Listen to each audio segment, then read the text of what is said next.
Hello, so this is Nicole Bijorano reporting for Heated News. Today I'm here with Adriana Barker. She is an event planner here in Miami, Florida. She has worked in Jungle Island as an events coordinator as well as in the Adrian Arts Center.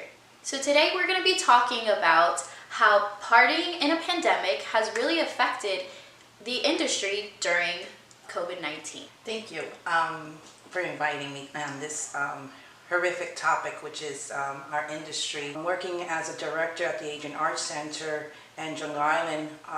We do events, over 1,000 events a year, so you could imagine the magnitude of events, production, staffing that it takes, and to know that all this has put a halt on everything. How does the pandemic affect catering and how food is served during a pandemic? Catering has now have become everything that was trained before. It's totally different. Why? Because usually you will serve in buffets. Buffets are not allowed. Why? Because it's open food. It's open to the air. You don't want the guests to come and cough or speak on top of the food, as well as now when serving dinner, your gloves on, your servers will be wearing masks, and it's either going to be covered with the plate covers and uncovered as soon as it gets to your seat. Everything has changed totally with the catering and food management and service in that way. So how does this affect people's big day? Let's say there's a wedding or a quince. How does this affect the clients that you work with? A lot of venues are not allowing, they're at 50% capacity. It just makes I guess it's now you think of your wedding day or anything more to be more intimate and more meaningful than the grand before, because you just want to be careful. And it all depends on what the venue is going to be allowing, and making sure that you're safe and doing all the protocols and social distancing that you can.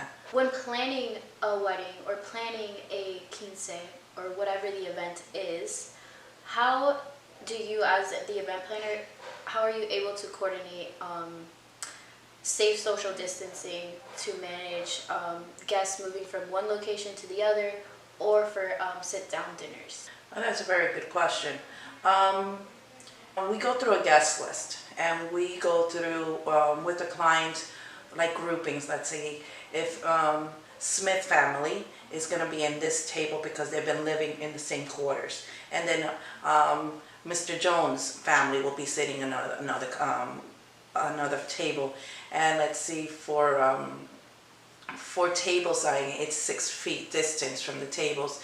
Usually before, when we could do a 12 top table, instead of 12 it would be spread out to 6. It's not as full as it was before, that you could fill the table up, where half, whatever the count was, is half to a table. Discussing the best possible way of air ventilation, AC, fans, making sure that there's one door open and the back door as well to have the air circulation. But it's been very hard on everybody. It's not something that we're accustomed, but it's our new norm.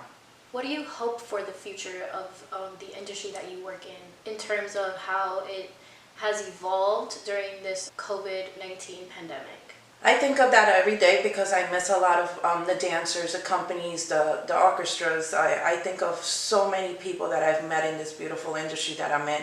And I think it's more of the respect and the value of their job that we do miss music. Music is an art, and music is a way of living. It makes you happy. It's sad that there's so many dancers are not able to fulfill their dreams right now, because it's very fulfilling, and it's a part of life, and it's art. When I go watch a show, I'm really gonna be grateful and say, wow.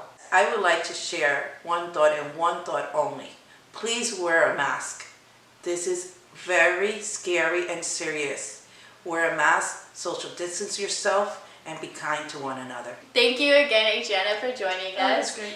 And thank you for choosing Heated as your #1 news source. This is Nicole Bijorano signing off.